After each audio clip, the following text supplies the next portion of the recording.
Okay, it is 3 o'clock Mountain Standard Time, and thank you for joining us for our 15th Confab.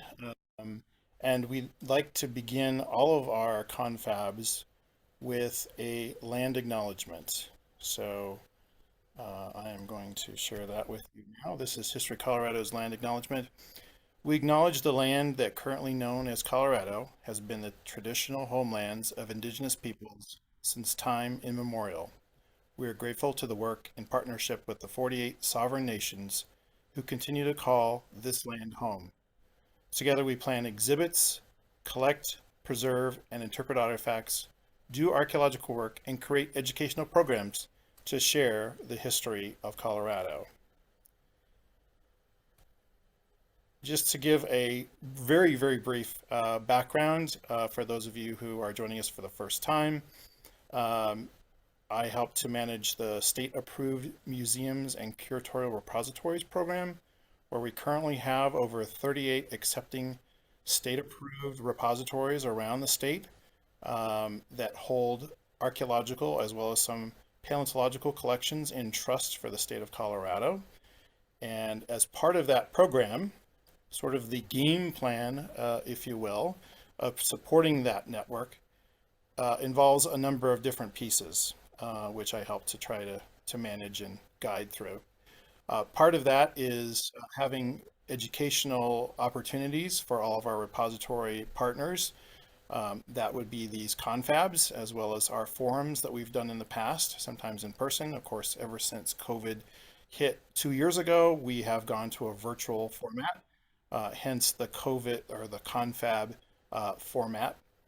And I think that hopefully this has provided a lot of information to all of our partners across the state about how to do proper collections care as well as exhibitry and other things that are of importance to caring for our archaeological and paleontological collections.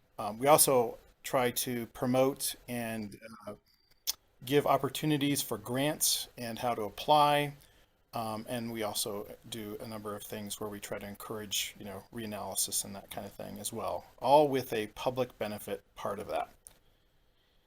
And it's really important to emphasize that with a lot of grant funding that is available, particularly with the State Historical Fund, there is great efforts to build on our grounding virtues that our organization helped to create, and also to reach out and to prioritize grants that benefit BIPOC, or Black, Indigenous, and peoples of color communities. And I think the real key part of that is both benefiting, the communities themselves, and sort of as well as the applicants as well. And also, State Historical Fund will give sliding scales cash match allowances for any BIPOC projects. So if you have collections, you're looking for a State Historical Fund grant, it's really important to do Native American collaboration. And I hope that this forum will give you a little bit of insight and knowledge to build upon that, which I'm sure that in the future we will continue to have a lot more collaboration. As most of you have artifacts that are of indigenous nature, I think that is incredibly important. Obviously, these are incentives, and we should be doing collaboration for a number of other reasons besides the incentives. But I think that you'll hopefully gather and gain some real good insight from these experts that we have today.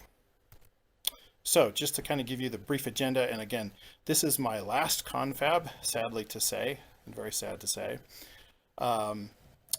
And it's been my pleasure to put this on over the years, and I hope that it will be recorded.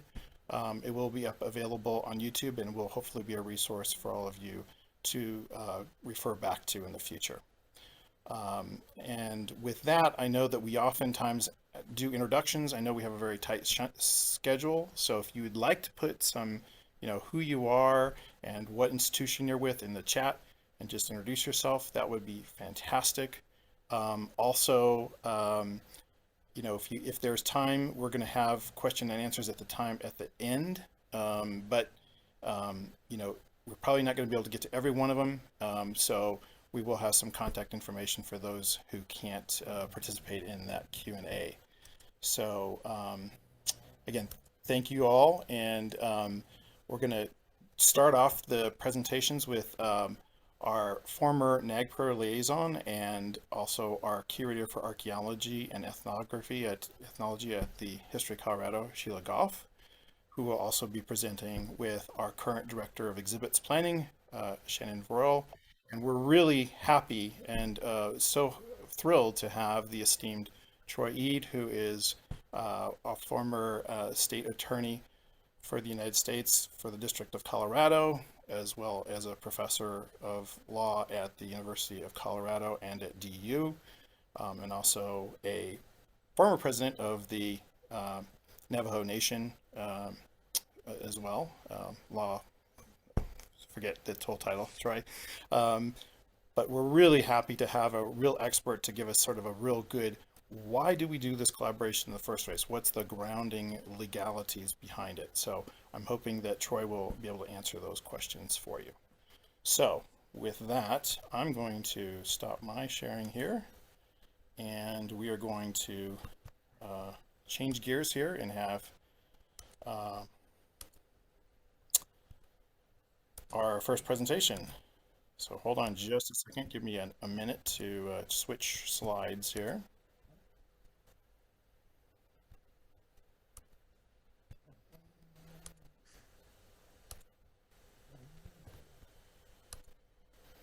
Can everyone see that? Okay, Sheila, you are on.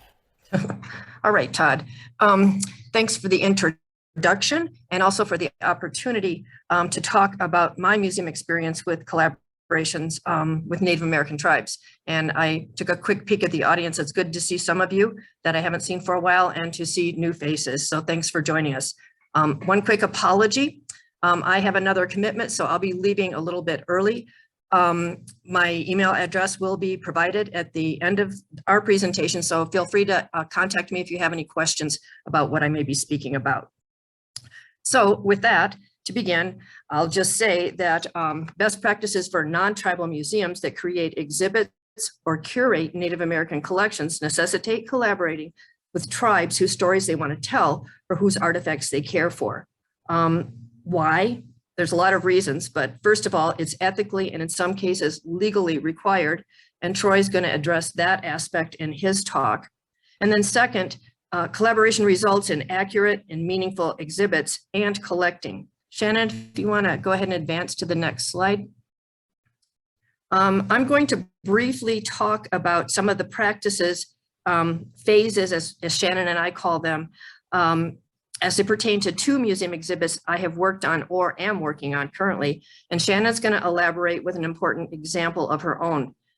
Todd will provide a link to an article Shannon and I co-authored with others that can provide some additional details about this work and resources. And I should probably add that Shannon needs to write a follow-up article as a result of her recent work at the Sand Creek Massacre exhibit that just opened at the History Colorado Center.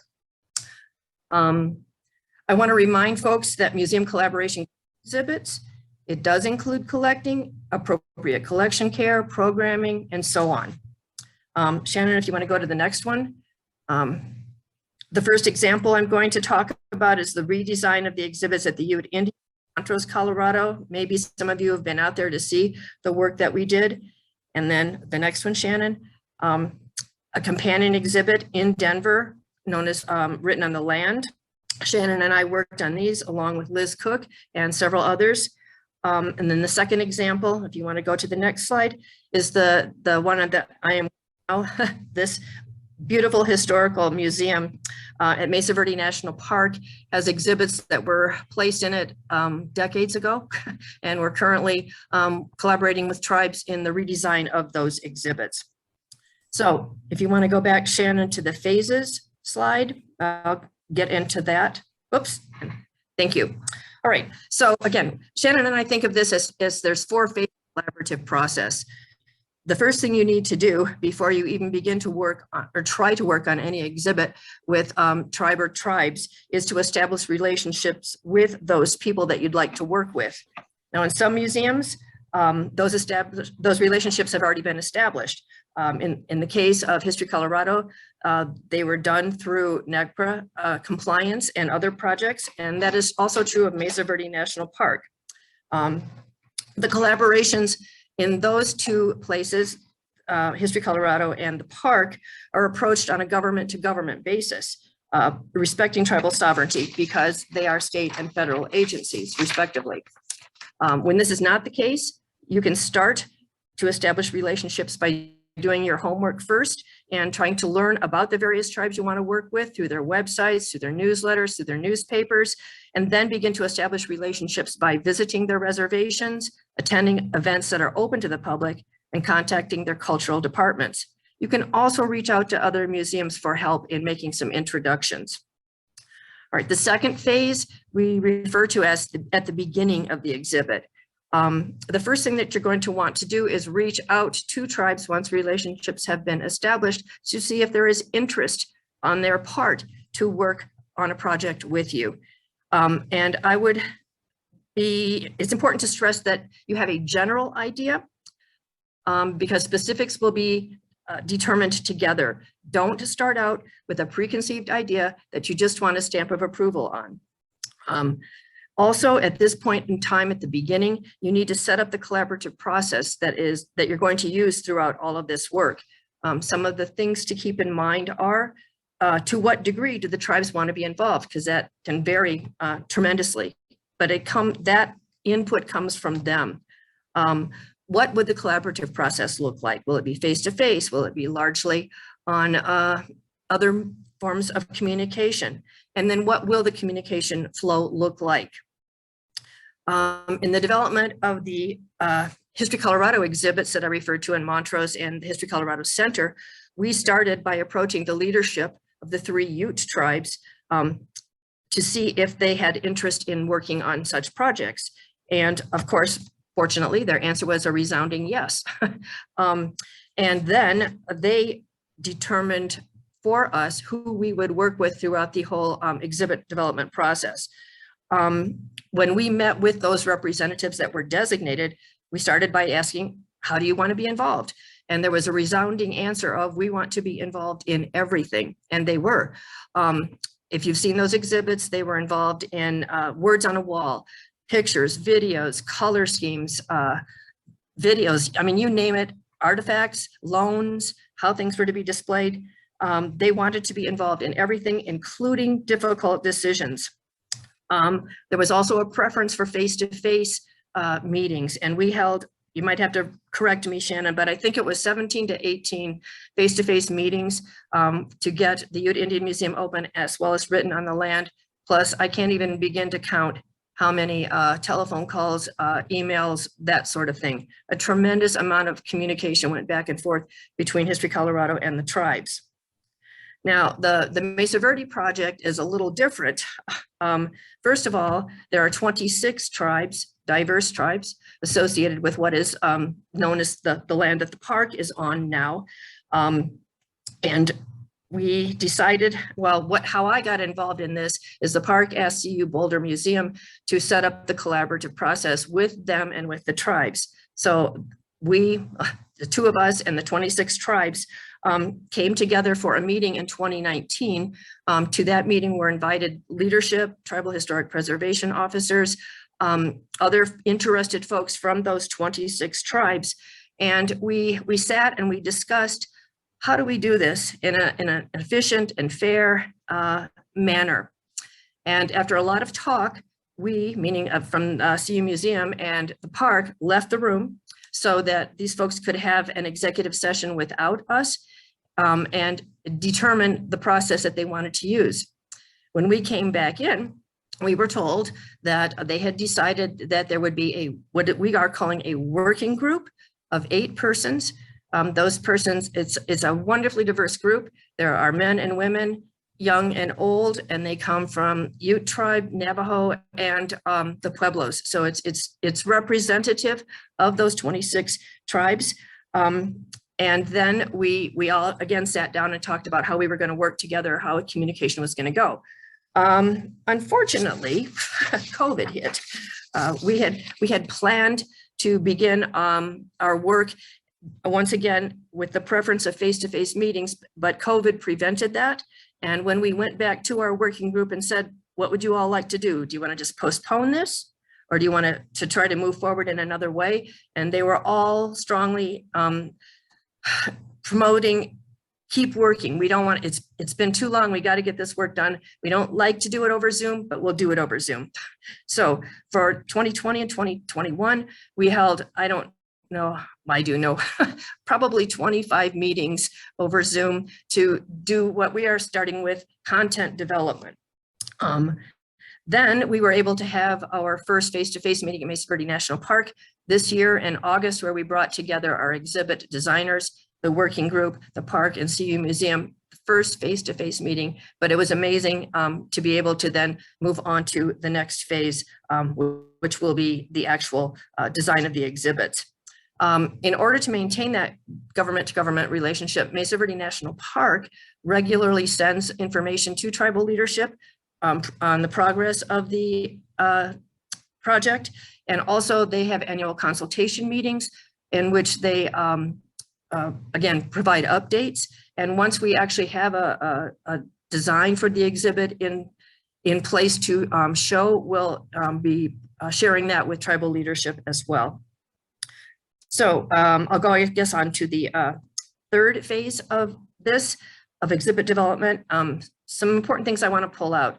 When you're working with tribes, whether it's 3 tribes or 26 or 8 or whatever, it's a lot of people and your tribal representatives have a tremendous amount of other things on their plates besides an exhibit. Exhibits are important, there's no doubt. I don't want to belittle that, but they often have other things that arise that take up more of their time.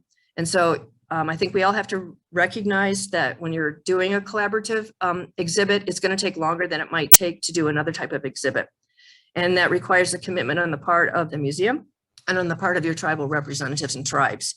It's going to take additional monies, extra monies, because there's going to be a lot of travel involved for face-to-face meetings. Again, it's rare that the tribes you want to work with are right next door to your museum. They're often spread out across a state or many states, and to bring them together face-to-face requires money for travel.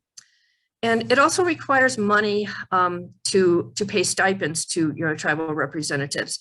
They are sharing with you their knowledge and their expertise, and need to be rewarded financially for that. And so it's important to come up with some funding for that. I think another thing or 2 things that are that go together are this idea of communication and listening. One of the things that you need to do in this phase of exhibit development is really learn how to listen. And that may seem like it's a simple thing, but it's not. We also need to recognize that they have different ways of sharing information, and also that some information is not meant to be shared. And so you have to be mindful of the things that you ask of your folks. An example I can give you of this again is in more than one exhibit, I have heard the simple phrase, no means no. And that sounds like we understand that, right? But sometimes we don't. And what had happened, for example, in the Mesa Verde project right now is, if any of you have been to that museum, there were some very old dioramas on exhibit, and our working group found those to be, well, frankly, demeaning. And they asked that they no longer be on exhibit when the museum is reopened. And the park said, fine, we understand. No means no. And so they won't be there in the future. Let's see, what else was I going to bring up? I wanted to add though, and Shannon may have more information about this. Well, and even Todd talked about it, the idea of money. There are grants available to be able to cover travel and to cover the stipends that are needed for the tribal representatives that you work with. And then finally, I would just say that after the exhibit, it doesn't end the day the exhibit opens. Those relationships that you have established, you'll want to continue to maintain after you've done the initial celebration of the opening of an exhibit.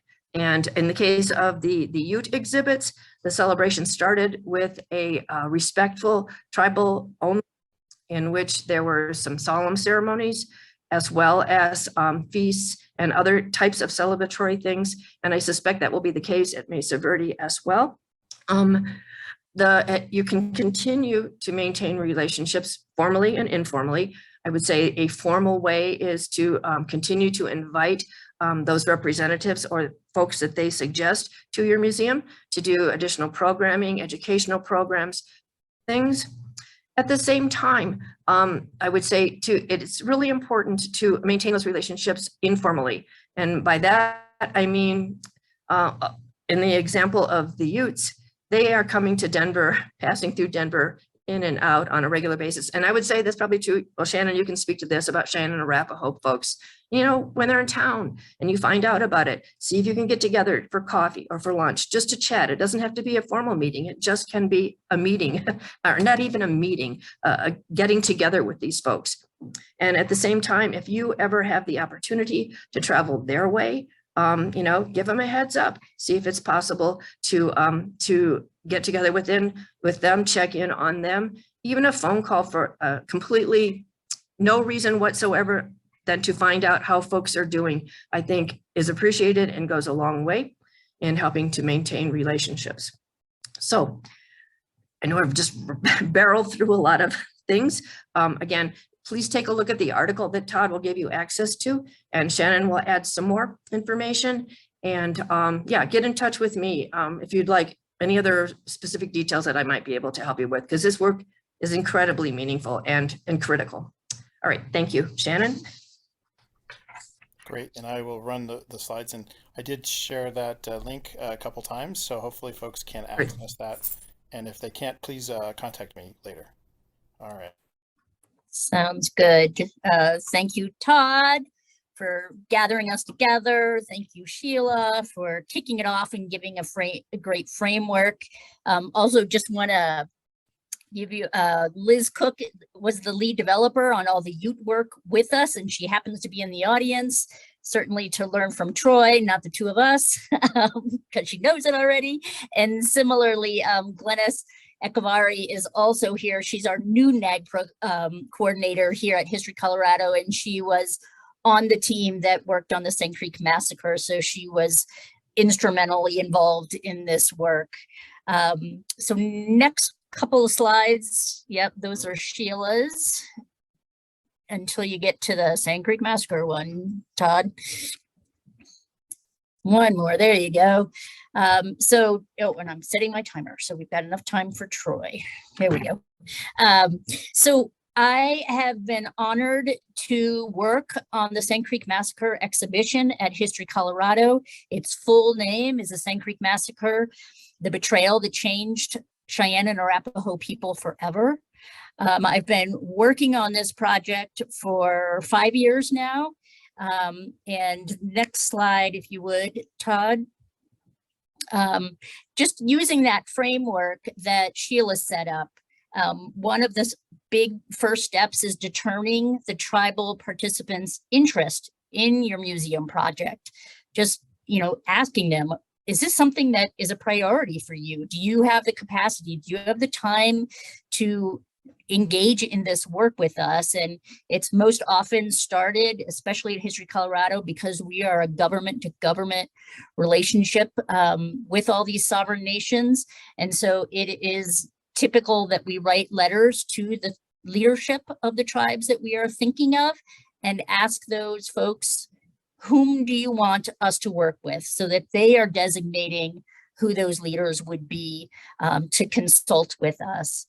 And because History Colorado had been involved with the Sand Creek Massacre exhibition in an earlier phase of our existence, back in 2012, you may have heard we had an exhibition that was open for a while, and then the tribes didn't like it, didn't approve, they hadn't consulted adequately, and they asked us to close it, and History Colorado did close it.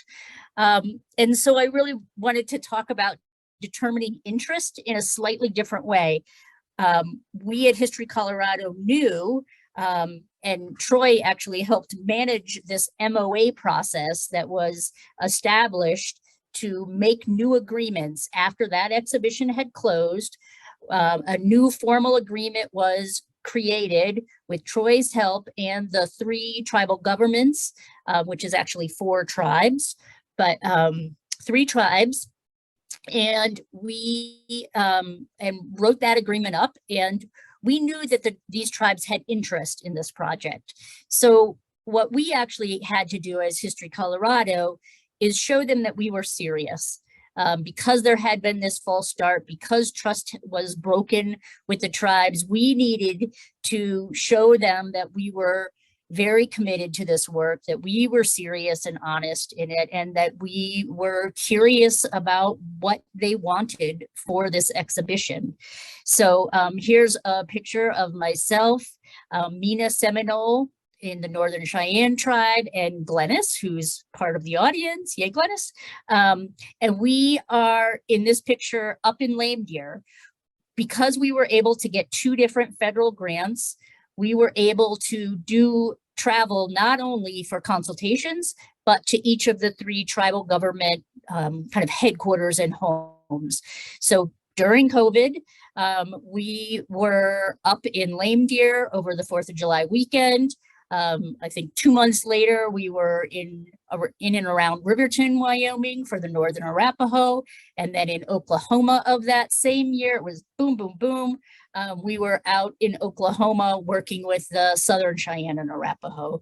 So I think that these trips were pivotal in convincing the folks who weren't so sure about History Colorado that we were committed to this work. We spent days with them. They decided what they wanted to share with us, who we were meeting with, what restaurants we were going to, all that sort of thing. They got to really play host to us.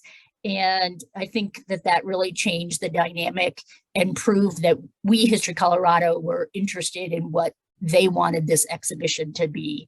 So just a little picture of us up in Lame Deer. That's a Cheyenne dictionary that ended up in the exhibition because it is such a amazing tome, and that we're at their cultural center there. Next slide. The exhibit development phase.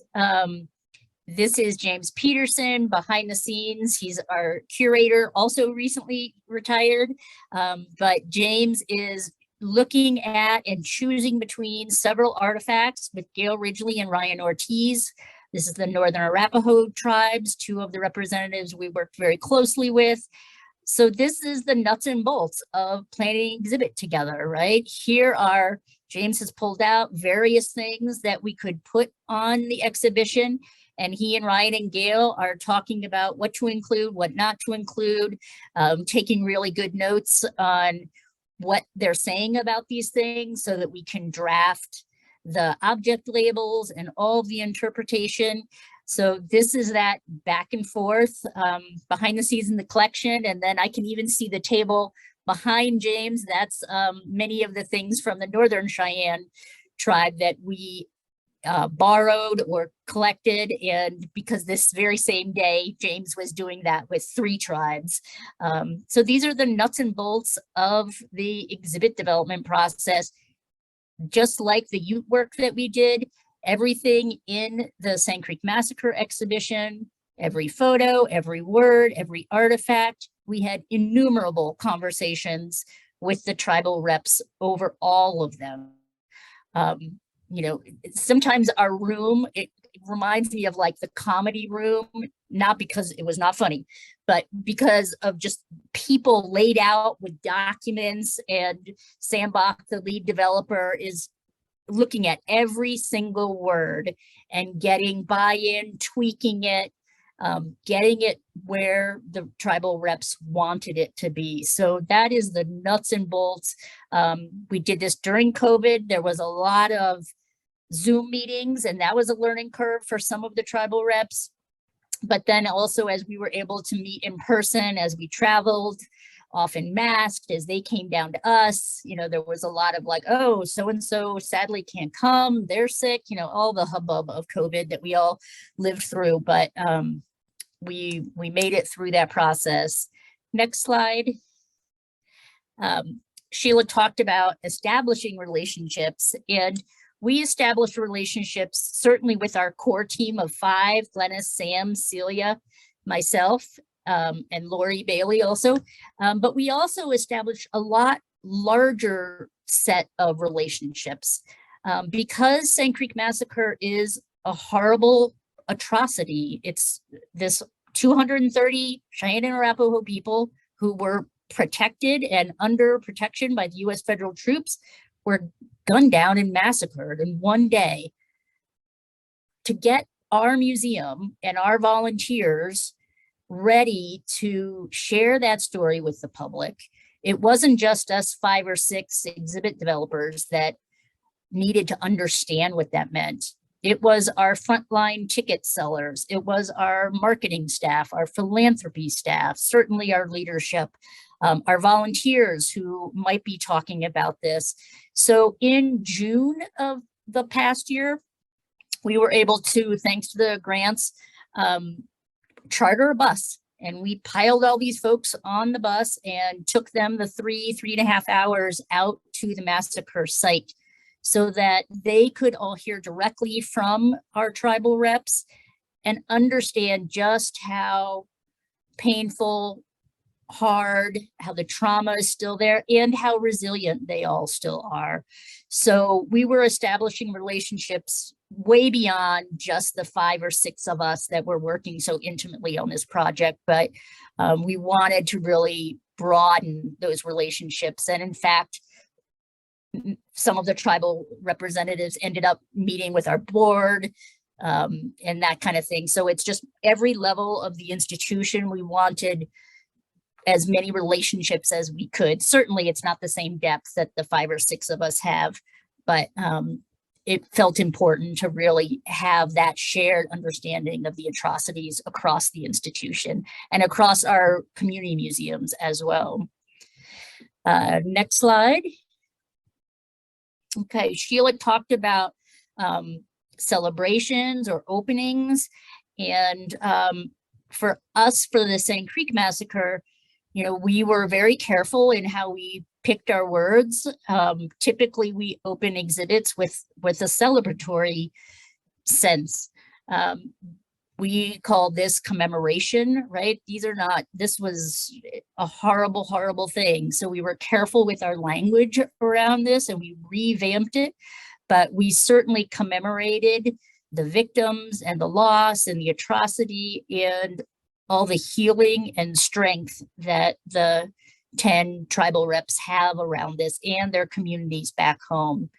So we had, like we did with Ute STEM and the Ute projects, we had one day of opening that was just for the tribal communities. And in fact, our director, Dawn DePrince, agreed to close the museum for that day so that it was closed to the public and folks didn't have to be in the public's eye, right? It was just for them. And we were really appreciative of her making that happen for the tribal reps and just having it be a kind of that reunion, that safe space that we felt would benefit them. So we had one day of that tribal only opening day. And then the next day was the public event that you see here in this picture. This was the public day.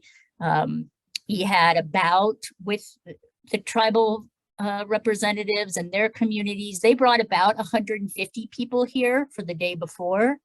And then this commemoration on the 19th for the public, we had over 1,000 people here to hear from the tribal representatives, to hear from their leaders. We had a lot of leadership. We had a lot of elders.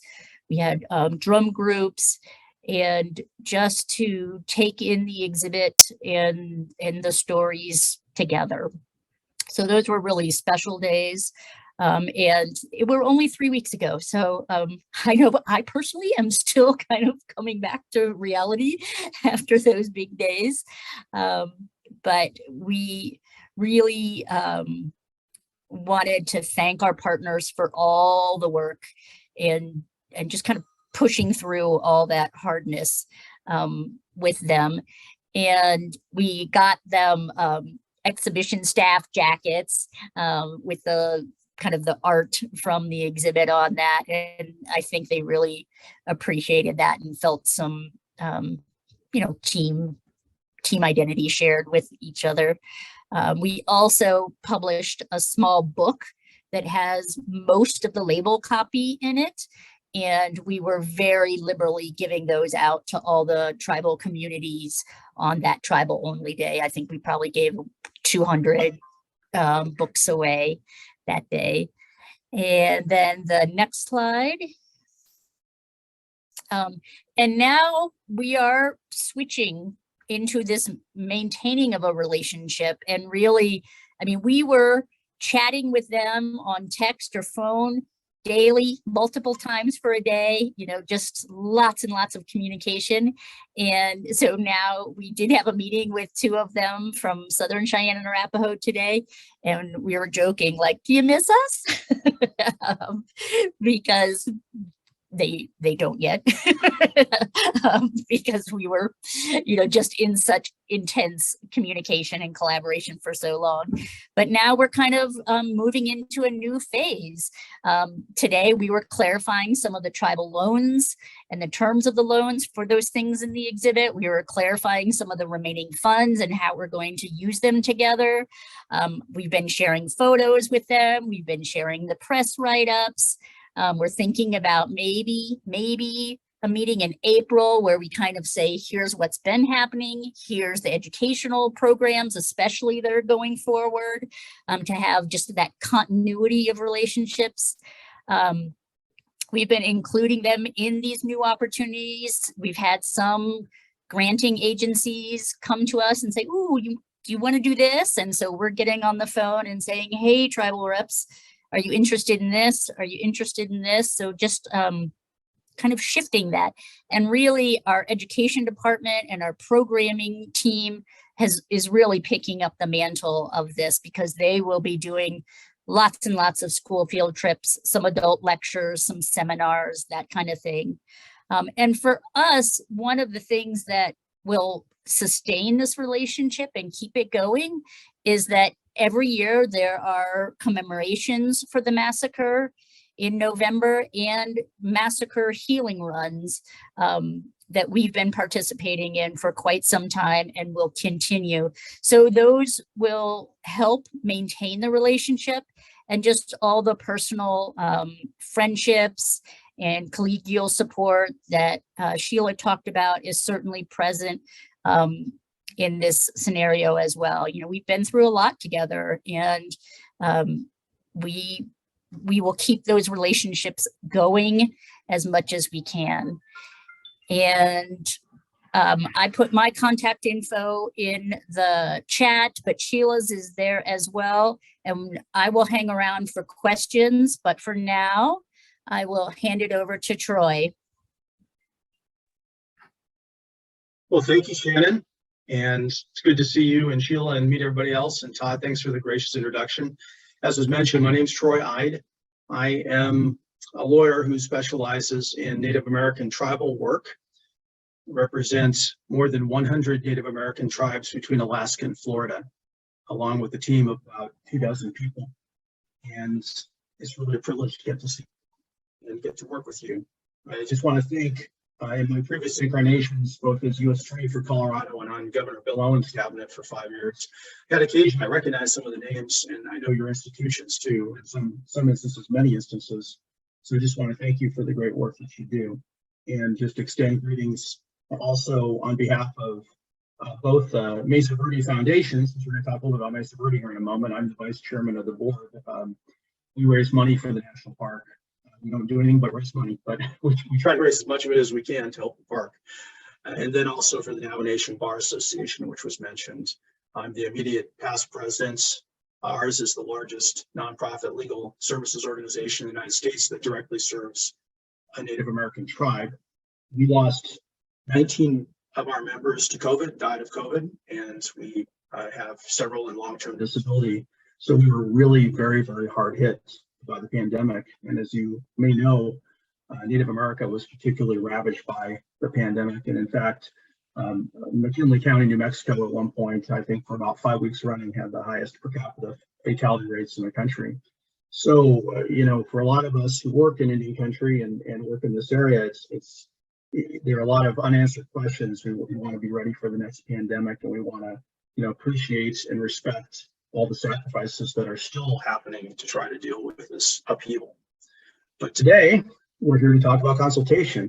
And I was asked graciously by Todd, and I'm glad to have the opportunity to work again with History Colorado, to talk about tribal consultation.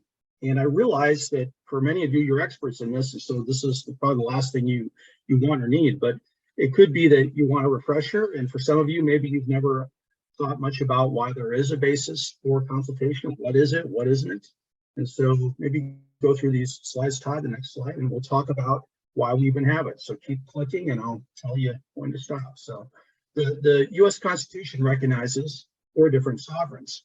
And some of us remember, of course, that there's an emphasis, as there should be, on the creation of the federal government by the sovereign states. And of course, there's recognition in our Constitution of foreign governments, or what are called foreign states.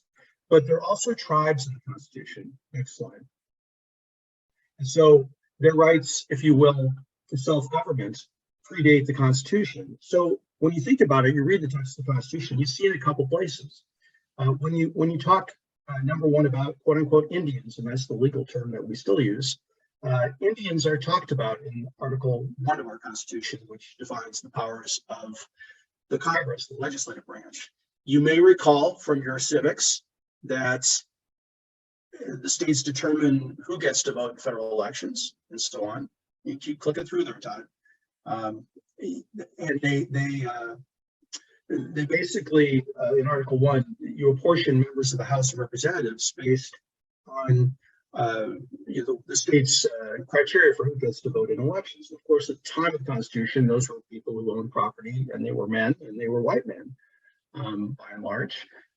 There is something in Article 1, Section 8 called the 3/5 person clause, the original Constitution, where you may recall that African Americans, Black slaves, were counted as 3/5 of a person. So even though they were treated as property, the South actually was able to use that 3/5 person to get more members of the U.S. House for greater voting power. Of course, the Civil War was fought over that issue. But you may not have ever focused on the fact that in Article 1, Section 8, it also says that Indians are not part of the Constitution, because it says we'll count everyone this way except for Blacks, 3/5 of a person, and then it says excluding Indians not taxed. And what that meant was that Indians were citizens of a different sovereign. They were not citizens of the United States. In fact, they didn't get their citizenship until across the country until a federal act of Congress in 1924. 1936 was the year that Indians became citizens of the state of Colorado. In some states like Nevada, it was as recently as 1960. So keep in mind that when we talk about the Constitution and the concept of the consent of the governed, that emphatically Native Americans were not part of that consent.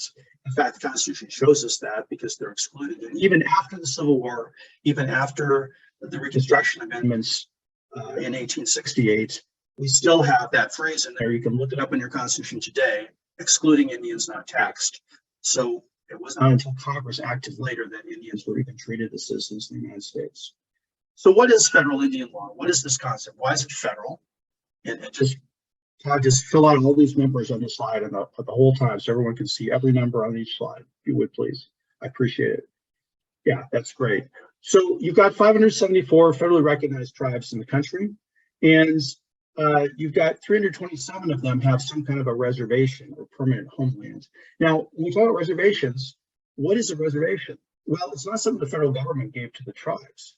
Exactly the opposite. A reservation is land that tribes reserve to themselves through a treaty, through an agreement with the United States, a law with the United States, that in exchange for giving up other lands, the tribes reserve to themselves as government's land. And so it may be a remnant of land that they had in their traditional Aboriginal territory. It may be a place like Oklahoma where tribes were removed to the Indian territory and hundreds or even thousands of miles from where they lived. They were through the Trail of Tears and other kinds of forced evictions and relocations But the reservation is a reservation of the tribe's rights as sovereigns that they retain, not something the federal government gives or delegates to tribes.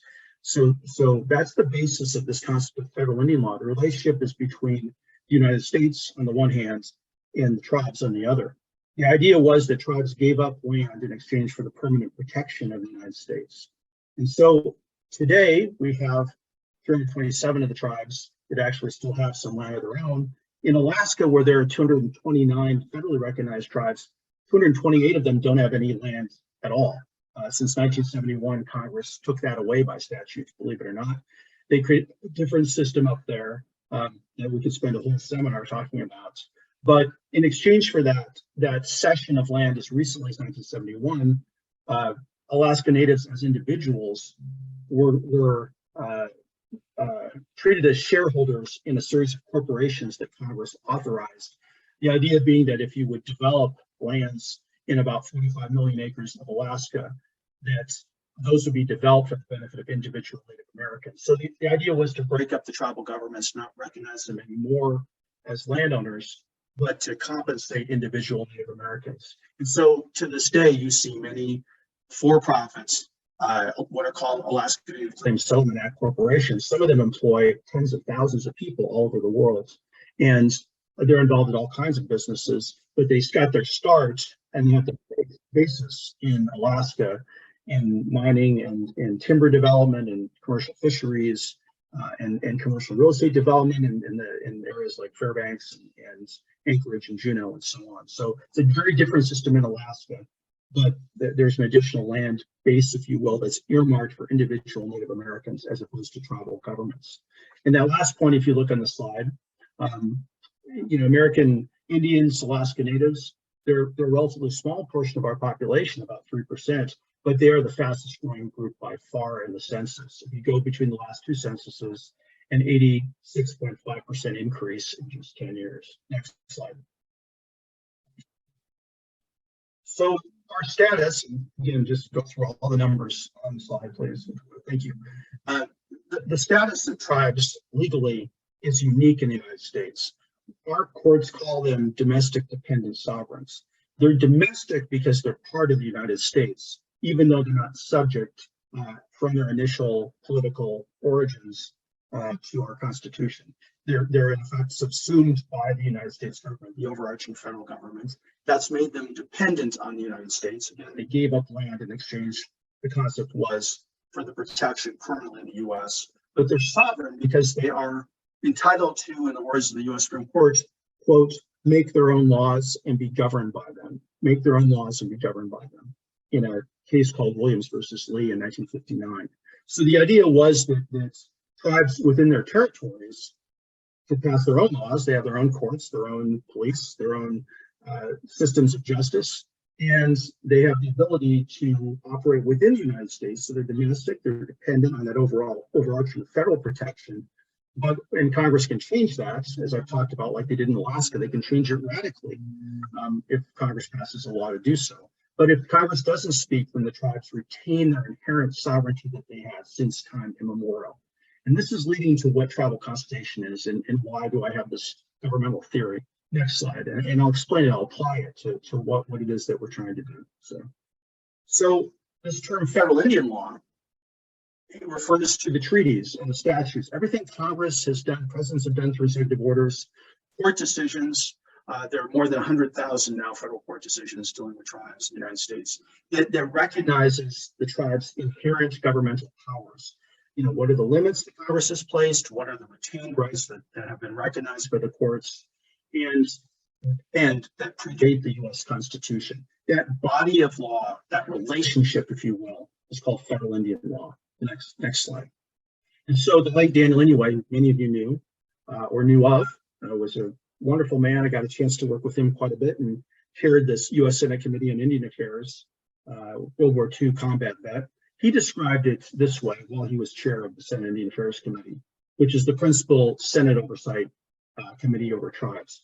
The sovereign status of Indian nations is the fundamental premise upon which a course of dealings between the U.S. and Indian tribal governments ensued, and the foundation upon which hundreds of federal statutes and thousands of federal court rulings have been based. Next slide. So the question, does federal law include treaties that were violated or nullified? Well, it sure does, because just in the 1950s alone, 110 tribes were terminated by the US government. That is to say, Congress passed laws saying you are no longer recognized as a tribe and your right as a sovereign has ended, and we can compensate you individually for property that is lost. The Klamath Reservation, Oregon is a good example, and one of many. President John F. Kennedy in 1961 with the Congress terminated the Klamath tribe. It had at that point about 2% of the land area in the state of Oregon. It went out of existence. No tribal government recognized anymore, no tribal land. President Reagan brought it back through the Congress in 1986. It's now 133 acres. So this is very fluid. So it's an excellent question. The Congress has what's called plenary power over tribes. Congress can take land away. They can break treaties. There are Supreme Court cases expressly saying Congress can break a treaty. Congress has the power, and Congress has that responsibility to be able to oversee this relationship. The corollary to that, and why we're talking today, in part, is that states presumptively do not have a relationship like this with tribes, because the whole reason the Constitution, its current iteration, if you will, and I'll talk about that in a second, from the Articles of Confederation to the current version, was that it used to be, before our Constitution, the states had the relationship with the tribes. State governments would make treaties with tribes. They would decide what the relationship would be. But that caused wars and bloodshed, and the idea that the founding fathers had was that they would make this a federal responsibility, and the states presumptively would not have power to pass laws that affect tribes, which is part of why, just to give a basic example, the state of Colorado can't tax, they can't do the income tax, say, on tribal citizens living on the Southern Ute Reservation, the Mountain Ute Reservation. It isn't that the people aren't otherwise eligible to pay taxes, their tribes tax them, and also the federal government taxes them, but the state of Colorado can't tax them on the reservation. That's an example of how this plays out in practice. So let's go through, we don't have a whole lot of time, Todd, so I want to go through these slides really quickly. So just pass this one up. And we talked about the Constitution a bit. Go to the next slide. And thanks for turning these slides, by the way. Go to the next slide after this. And you can keep these slides, everybody, and if you want them, I'm glad to send them to you. Keep going through. All right, so, and push that again. There you go. So this is who? James Madison, right? So James Madison was the architect of the language in the Constitution that we now have, which essentially treats tribes as sovereigns. You see it, I talked about how Indians as citizens were not included in the Constitution, but tribes are recognized. The president has the power to make treaties with the Indian tribes and to regulate commerce. The Congress has the power to regulate commerce with tribes. So the Commerce Clause of the Constitution that says you regulate interstate commerce also has a component that says that the Congress shall regulate commerce with Indian tribes. So that's in Article 2 of the Constitution. So just keep in mind that this is a system that was designed to be a federal government to government relationship in which the states presumptively did not have any authority unless Congress said that they did. So skip a few slides if you're ahead, and we'll talk about, keep going. Thanks, Todd. So stop right here. Thanks, Todd. So what is this thing called the trust responsibility, and what does this have to do with consultation? Well, I'll tell you that as part of the federal government's trust obligations to 574 Indian tribes, and the trust comes from, again, the tribes gave up land in exchange for protection, permanent protection from the U.S. That as part of that, what's called the trust duty or the trust responsibility, the U.S. government must consult with Native nations on a government-to-government basis. And this is what I really wanted to talk with you about, and then just stop at this moment with this slide. Number one, what it means is that if the federal government's going to make a decision that affects a tribe in some way, and it requires some federal permission or approval, you want to build a pipeline, which requires a federal permit, because it's an interstate natural gas pipeline, just for example. Or you're thinking about a project, a new highway, interstate highway project, is going to pass across more than one state, and it requires the National Environmental Policy Act. So you can't build your highway if you're a series of states or the interstate Federal Highway Administration, unless you go through what's called the NEPA process and you get permission, right? A review and permission to be able to build that. If you need federal permission, a permit, some kind of approval of any kind, the tribes have a right under federal law and an enforceable right in the courts to be consulted. It doesn't mean the federal government has to do what the tribes want. It means that if the tribes don't meaningfully have an opportunity to sit down and talk to their counterparts in the federal decision-making structure, maybe the head of the Bureau of Land Management, if it's a BLM decision, or the Bureau of Indian Affairs, if it concerns how monies are allocated to tribes, or the Indian Health Service, or it could be the National Park Service. We go on and on and on. If there's anything that requires a federal decision and permission, the tribes they must be consulted with on a government-to-government basis. That responsibility is pervasive in federal law. It's very little understood by many federal officials and by private citizens, not much at all. The corollary, and this is what I wanted to say, is that states now are increasingly developing their own consultation policies that are based on this concept. Now, historically, you may say, well, it's not about the original Constitution and what we just talked about. So why should states have to consult? And why should local governments in Colorado have to consult with tribes? The answer is right now, for most things, they don't legally, but it's coming. It's coming. There are bills being considered in the legislature even now to begin to start to establish state tribal consultation policies. So before state decision makers award money for grants or decide to open museum exhibits that are funded with state money, that they've got to consult with tribes on a government basis. We have a little bit of this now in Colorado law in a few places with the 2 Ute tribes. And I represent both Southern Ute and Ute Mountain Ute. I'm one of their outside attorneys. But we don't typically do it under Colorado law with the other tribes, the other 46 that were talked about in Sheila's presentation. And I'm telling you that that's changing. It is beginning to change. It hasn't changed yet. It might not change, but it is beginning to change, I think, because there are now legislators that are looking at other states. Minnesota last year decided to impose its own tribal consultation policy. And if you're going to build a pipeline, an intrastate pipeline of any kind now, or transmission lines intrastate in Minnesota, you have to consult. The Public Utilities Commission must consult with tribes.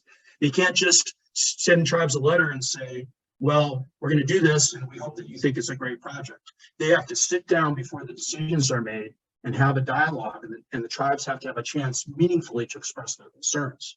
The state doesn't have to do what the tribes want, but they have to listen. And so we're starting to see states adopt these policies. There are about 10 that have done so in the highway context. There are many that have done so in the pipeline, transmission line, renewable energy, and both that and traditional fossil fuel energy developments. We're starting to see that happen. And so I wanted to definitely take a moment and just describe that to you as something that's coming. And then, because we have so little time, Todd, what I'm asking you is go to the very end of my slide deck where it says random closing thoughts, okay? And again, I'm glad to go through any of these discussions with you. I'm sorry we don't have a lot of time to talk about Mesa Verde, because it's really interesting how we repatriate human remains there, but that's left for another conversation. So we'll just do this slide here. Okay.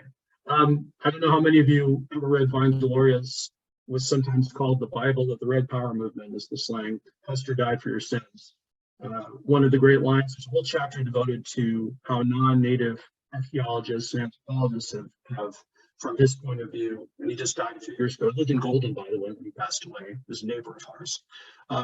He wrote a chapter about how he felt they were being exploited. And one of the great lines is, before the white man can relate to others, he must forego the pleasure of defining them. The white man must learn to stop viewing history as a plot against himself. So if you haven't looked at that for a long time, you might take a look. And if you've never read it, it's one of the most bracing books you'll probably ever read. Why do I bring that up? In the closing thoughts, well, Sheila touched on this, and it's an important point. As did Shannon, you got to listen and be willing to learn. If someone has a concern about something that you're curating or a display or a museum exhibit that you're working on, it's good to try to understand what that perspective is. to do it on the front end before there's controversy. You're not required by state law to consult if you're state funded or state authorized, or you're a local entity, a county entity, or whatnot. But you might want to think about how it's done in the federal level, because it is required there. And you might start to think that's a best practice to learn more about. Next slide. It'll avoid controversy down the long run. I wanted to then definitely say that Colorado, while we don't have tribal consultation at the state level yet, we have been a leader in many ways. We have a constitutional commission on Indian affairs that is somewhat unique in the way it's structured in our state governments. In that it covers the 2 Ute tribes that call Colorado home. And it sets up a process for continuous interaction. And this has been extended through some executive orders and policies, a consultation manual, some of you may know, that was done during the Hickenlooper administration, where Department of Human Services, Health and Finance, several state agencies have come up with their own memorandums of agreement as to how we work effectively with the Ute tribes. And it's important to think that Colorado has had a very constructive relationship. And if you've not yet seen or experienced what History Colorado has accomplished in working with the tribes in the Sand Creek Massacre exhibit, I was there that day, with the 1,000 other of my best friends. It was an amazing, and it is an amazing achievement. And it just shows that Colorado is a leader. And there's a lot that we can share and learn on, from each other on this that's close to home. There's an agreement, as was mentioned, that some of us worked on between the Northern Arapaho, Northern Cheyenne, and Southern Cheyenne Arapaho tribes as to how the Sand Creek Massacre exhibit was developed, and also what the relationship is going forward. And it's been in place for years now, and it works very, very well. That's the first time in Colorado law that there's been an extension voluntarily of the concept of consultation by state agencies to tribes outside of the state. But keep in mind, while they're outside of the state, their civilizations were destroyed and they were forced to leave what is now our state. And so that's the reservations are not here, but it's through that instance of history. And then also maybe just continue with the slide time. Just to close, the past is never dead. It's not even past. I'm a William Faulkner nut. I've read many of his books and spent a lot of time in Mississippi. I just would say that when you may be struck when you work in this area, if you go to the Sand Creek Massacre site, or you can go to the exhibits or elsewhere where you're involved in these matters, this is very much a current problem. It's not something that happened in the past. When we talk about a system that does not always recognize tribes as governments, but treats them like members of the general public, doesn't understand the constitutional roots that these civilizations exist, that had their own self-governing laws, that our federal government still recognizes, that Congress has done away with a lot of the recognition, but has kept it for 574 tribes, and has been expanding it ever since Richard Nixon. We have more tribes federally recognized now with each passing administration since Nixon. The most recent was in the Trump administration, the Little Shell tribe in Montana was federally recognized.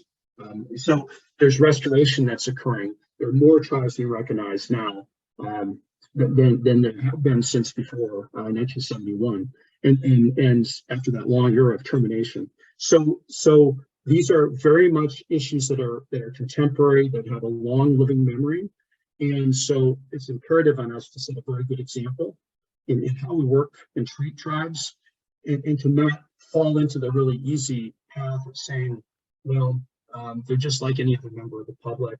We'll listen to them, but not think about the governmental status they still have in our laws and in our legal system. And for as myself, a former state official, served in the Owens administration for 5 years.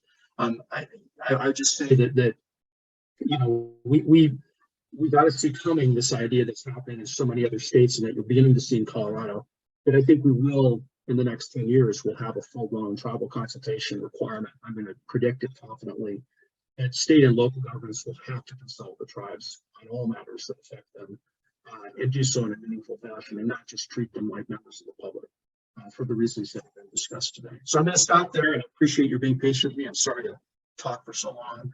I like to run, so even if there are questions about running, thank you.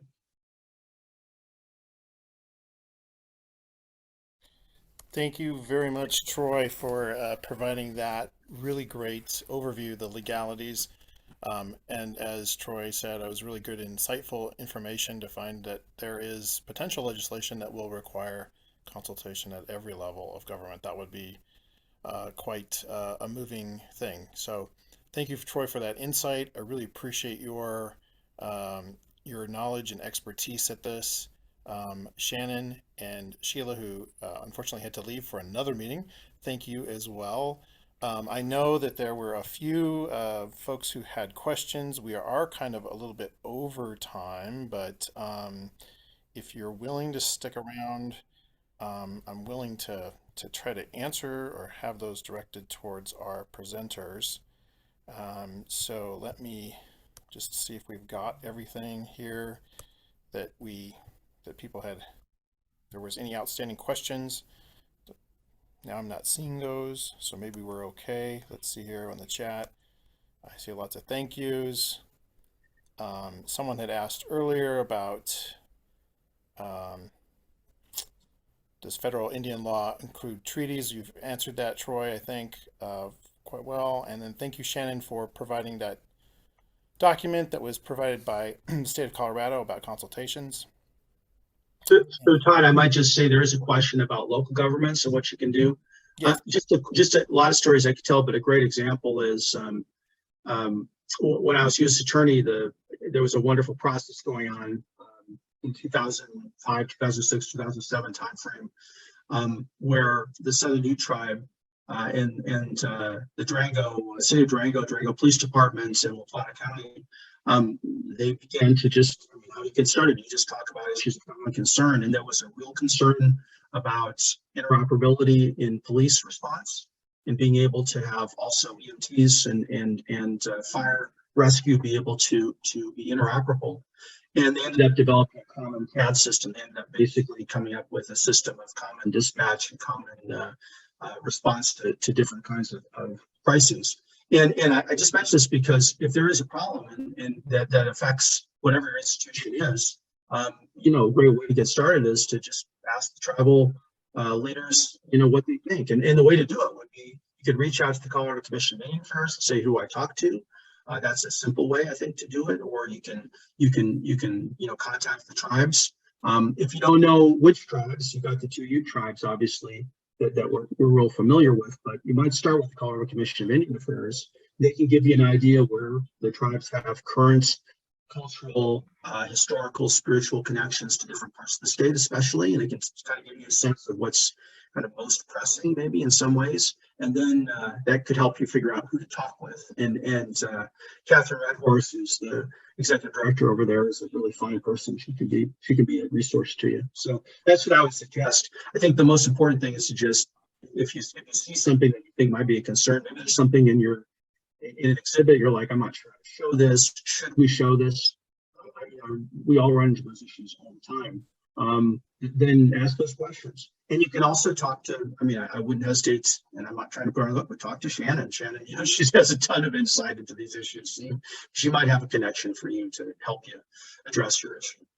But the important thing is, if you have a concern, chances are others do too. If the back of your hair and the back of your neck starts to stand up, chances are you're onto something. Great, thank you, Troy. I see Nathan Ritchie, who is the director of the Golden History Museum, has a question too. So go ahead, unmute yourself, Nathan, sorry. Hi guys, thank you so much for putting this on. This is really terrific. Thanks, Todd.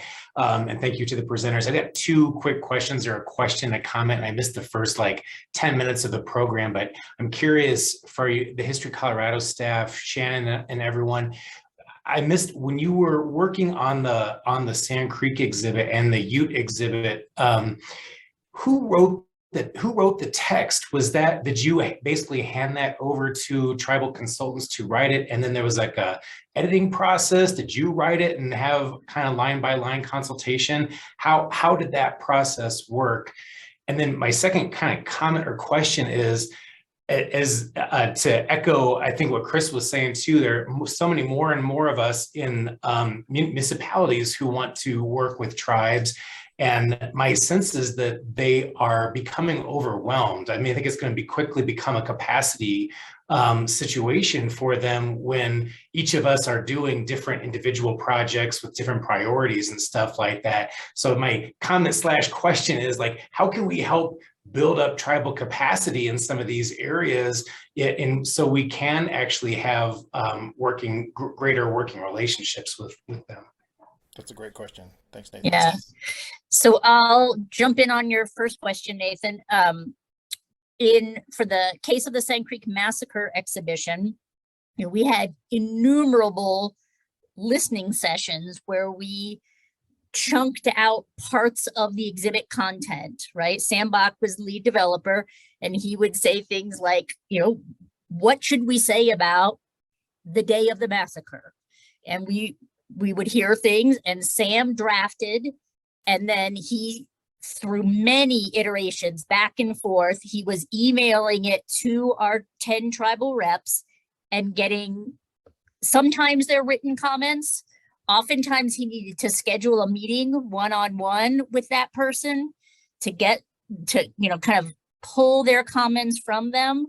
And there were also many meetings where we were all laid out with all the copy. We had the copy on the screen, and it was word by word in many cases. So really time intensive.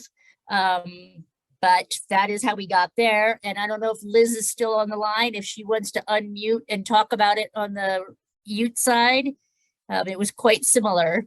Yeah, I mean, I would say sort of the same thing. We did kind of a similar process where we sort of worked up in collaboration outlines. We would sort of put outlines in front of people and get to that conversation about what the key points were, and then did sort of a similar process. That was back when we could be in person. So we actually printed out all of the exhibit text at about 2/3 scale and had everybody adding Post-it notes and edits to that. So a very similar process. And Nathan, your question was, when do you know it's done? I mean, I think we it never is done. I mean, we said at certain stages, we said, this is it. And then, afterwards there were still some things that were changed, but it wasn't, I don't think it's wholesale, really broad changes. I think it's been worthwhile, a couple of key things that we've changed, at least with the Ute exhibits. Yeah. Thanks, Liz, very much. And I would say, like in the case of the Sand Creek exhibit, we also printed out, 3/4 scale and gave people Post-its and pens. It didn't work as well as it did with the Utes. It just, folks were more oral in the Sand Creek than writing as they were in the Utes, but we gave that a big whirl.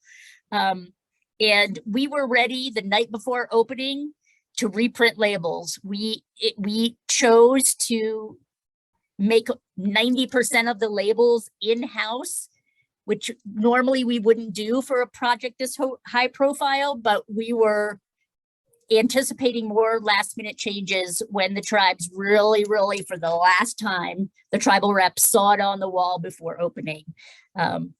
So yeah, it's always evolving, and that's a huge takeaway. Like, don't assume that something's been on the wall for 2 years, that it is part of the canon of that tribe. It is not. That is a big part of what History Colorado learned before. Just because it was out there once, tribal thought changes, new leaders emerge, new scholarship emerges, new perspectives. Don't accept that just because it was accepted once, that it's a done deal. I think it's really different than academia in that way. And then your other question was, what was your other one? What about capacities with the tribes? Inundated with a lot of requests. So yeah. I mean, that they have been fielding all of that. We heard about it, Liz and I and Sheila, from the get-go with the Ute exhibit in 2013. I don't know if they think it's increased in the last 10 years, but they are absolutely tired of repeating themselves to us museums. Alder Naranjo told us that in no uncertain terms many times.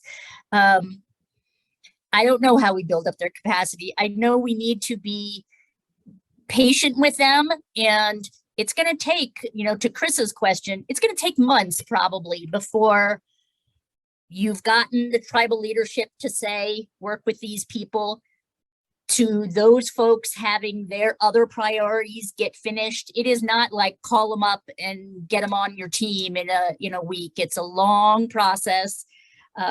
Being patient, understanding how much they're on the road, visiting with all the agencies and all the entities is the best answer I've gotten so far. I mean, occasionally museums, or like I know DU and us, and we'll kind of buddy up and we're like, oh, I see you've got consultation. You got people coming in. Can I have them for a couple hours here? I would say figure out who's paying the bulk of the money and they get the first dibs. But there's some back and forth that can help with capacity. And then there's some things that you can share. And Liz has done a great job of sharing a lot of like the map in the beginning of the Written on the Land exhibit. The tribes were really proud of that map. Somebody finally got it right. And we have used that map and with tribal approval, shared it to innumerable other museums. So when that's possible, go for it.